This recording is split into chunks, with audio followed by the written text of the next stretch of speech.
Adani Enterprise follow-on public offering was fully subscribed on Tuesday. It was a dramatic turnaround as the 20,000 crore rupee offer had received just 3% subscription just a day before.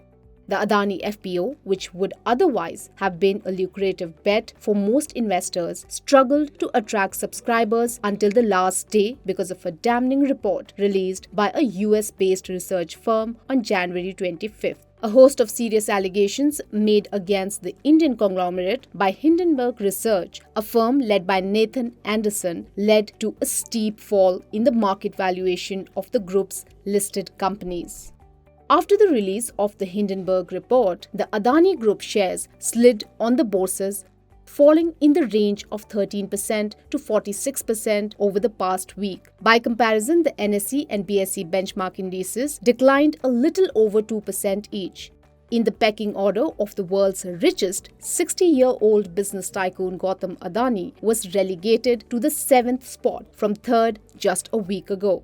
While the FPO's success may give some breather to the group, it may not dispel the concerns over corporate governance practices at the group. Hindenburg Research alleged that the conglomerate had engaged in what it called a brazen stock manipulation and accounting fraud scheme. It also accused the group of improper use of offshore tax havens and raised a red flag about its high debt. The investment research firm also said it had taken short positions in the group's stocks.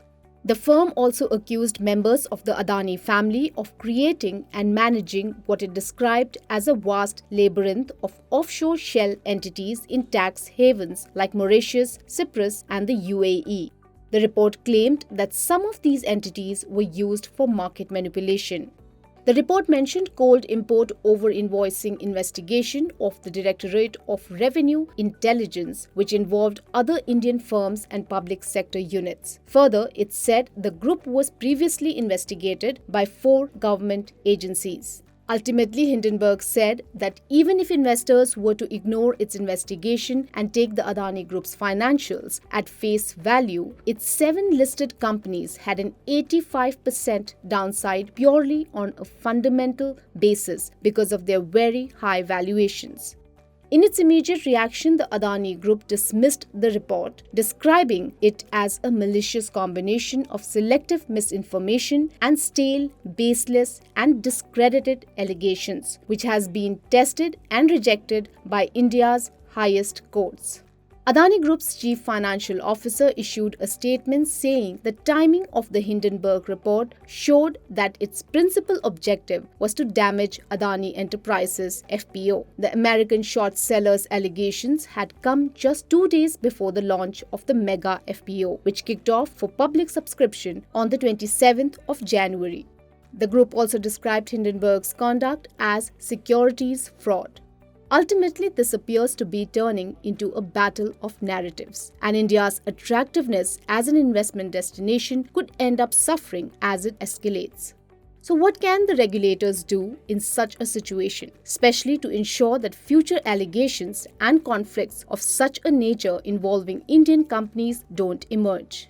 The regulator, SEBI or MCA for that matter, needs to bolster its capacity and capability to investigate offshore matters.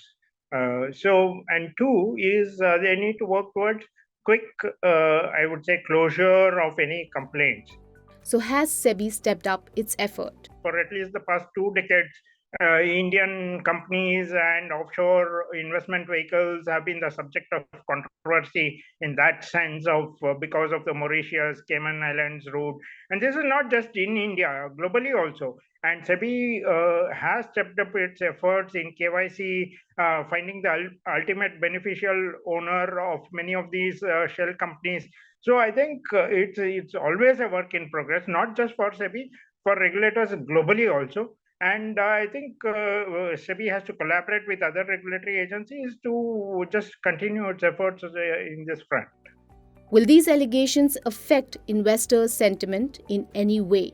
I don't think any complaint or report can erode the confidence in India of investors or the securities market in general, as RBI, SEBI, and Ministry of Finance tightly regulates the Indian securities market.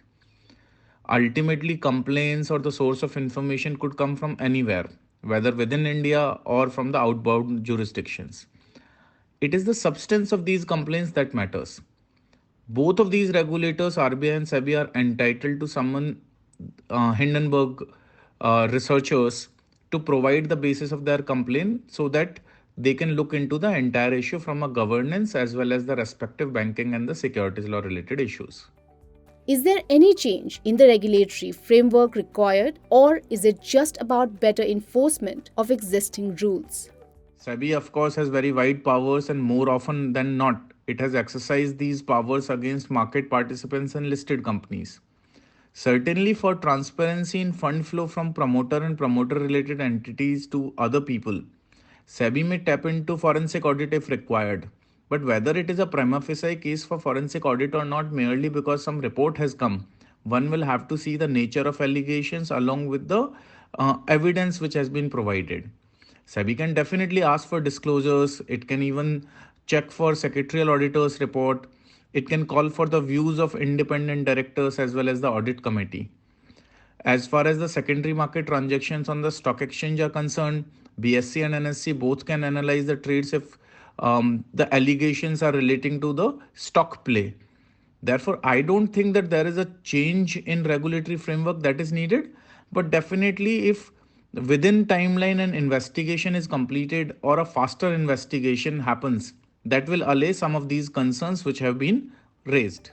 Regulators could clear the air on the controversy and allay the concerns of investors. It will not just instill some confidence in them, but will also improve the image of the country as an attractive investment destination.